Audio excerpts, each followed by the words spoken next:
So we look at the game in Tuscaloosa, and it looks like it could be a toss-up. But Zach, since you're our guest, we're gonna let you make the first pick. So I think this is an elimination game for both teams. Amen. Because Alabama with 3 losses and they still have to go to LSU. I don't think I might get a little long-winded here if I do, and I don't think they'd get in because you're going to see a glut of 10-2 teams, and then you fall behind Mizzou in the pecking order. You probably fall behind A&M in the pecking order. I think if Mizzou loses, even if Mizzou does go 10-2, you're going to be behind Bama. You're going to be behind, even if A&M goes like 9-3, you're going to be behind them because you lost to them 41-10, which as they should be. Games have to matter. So I don't see a 10, especially since OU stinks. There's no chance at a big win for the Tigers. So I think this is an elimination game for both teams. I think loser's done as far as playoff hopes. Now for Alabama, that means fire and brimstone. For Mizzou, it's just really disappointing that they couldn't take advantage. And hopefully you can win 9-10 games still and have a really nice season. It's in Tuscaloosa. Bama has a bye week next week, right? Because then they go to LSU. Yeah. Bye week on November 2nd, yes. Bama's coming off the loss to Tennessee, and they did not look good against South Carolina. They didn't. Obviously, they lost to Vanderbilt.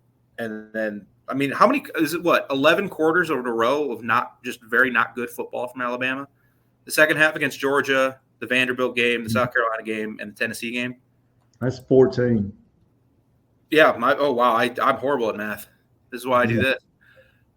I work in a bank. That's probably not and I'm going to be honest with you. I may give them a whatever the first half of Tennessee. Yeah, I don't think the whole game against Tennessee was that bad. Yeah, but defensively, they looked a lot better. Yeah. Sometimes. Nico missed some throws. But I think backs against the wall, Bama's going to play well. I think Mizzou's going to come in with a plan. I think last week was pretty your captain comes off of the hospital. But I think Bama just has too many guys. And Ryan Williams is going to make a couple plays because the Mizzou defense does a pretty good job most of the time. But they've been really prone at 1 or 2 dumb plays in the back. Usually Marvin Burke's the one safety. Or Toriana Pride, the Clemson transfer. So if I have to give a score, I'm going to say Alabama 35. No. Alabama 34, Mizzou 24. But it's a close game throughout, and Bama kind of scores to put it away, maybe with 4 minutes left. There you have it. Zach Romulus's prediction on Alabama, Missouri, as he has Alabama winning 34-24. Johnny, I think this is the second biggest game for Mizzou football in a decade. Yeah. I think last year in Athens tops this. Because if they had won that game, legitimate chance they would have won the SEC East and had a legitimate chance at a 14 playoff, and they played pretty well. They just came up short. They were down 6 with the ball with 5 minutes left at midfield. So a lot of these games against top teams,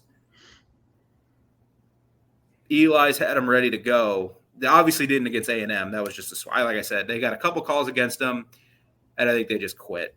Could that happen again? Gosh, I hope not, because that's going to make for a really miserable 3 hours for me. But I'm expecting a good effort from both sides. I think eventually at the end, Bama's just going to make a play or two. Milroe's going to do something, or Ryan Williams is going to do something. Malachi Moore is going to make a big interception and lead to a short field. I think Bama wins. I think it's going to be a fun football game, though. I don't think this will be like every other Mizzou Alabama football game since 2012.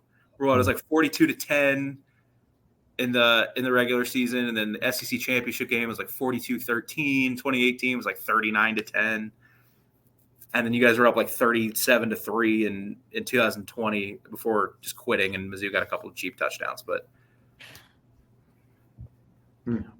well, Johnny, it's your turn. No, you go for me. It's looking dark in Tuscaloosa. It looks dark in Tuscaloosa as the lighting shows for Johnny Burks. Yeah. It's the light is coming down in Opelika. You go first, because I'm terrible. Well, I'm wrong every time.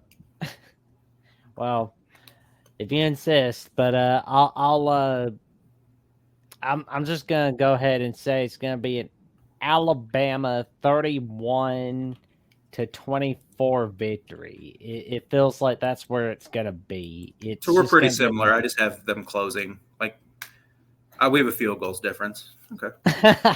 Well, as they say, great minds think alike. Yeah. Like I said, I think it's gonna be a good game, and Bama just kicks a field goal or scores a touchdown with like 3 minutes left to put it away. Oh man. And Johnny, now we come to you. I'm wrong every time. Can't. This team is so unpredictable.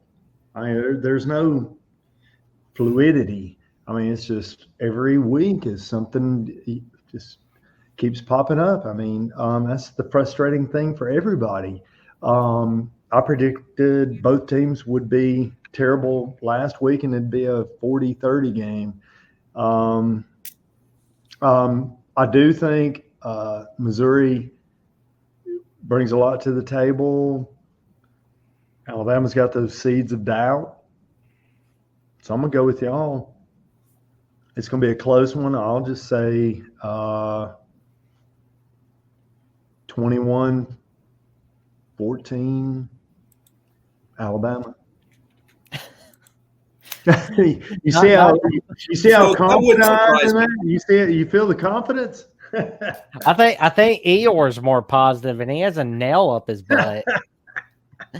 If you're Eli Drinkwitz and you hold Alabama to 21 points and you don't win, I think you're going to be very disappointed. I think you look back 3 years from now with whatever happens, and you really, really, really, really regret that game.